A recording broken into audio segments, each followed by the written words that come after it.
Diamante poems. Shape. The name Diamante refers to its shape, diamond. Pattern. The word count is simple, 1, 2, 3, 4, 3, 2, 1. Think of two opposite nouns. Put one on line 1 and the other on line 7, one noun. Line 2, two adjectives related to first noun. Line 3, three participial adjectives, ing or ed, related to first noun. Line 4, four nouns, two related to first noun and two related to second.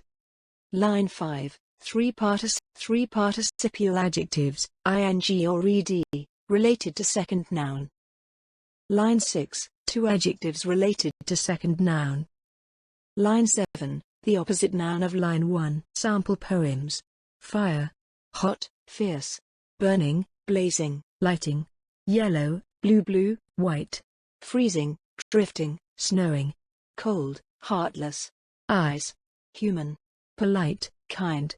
Helping, thinking, hearing. Intelligence, idea action, food. Fighting, eating, hunting. Angry, dangerous. Animal. Instead of just antonyms, we can also play with synonym nouns. In the Diamante bello, the words monsters and creatures mean the same thing. The content and shape are the same except that all words refer to both nouns.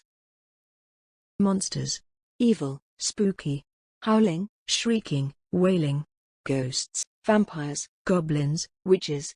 Flying, scaring, terrifying. Creepy, crawly. Creatures. Now it's your turn to write diamantes. First, try these words. Summer.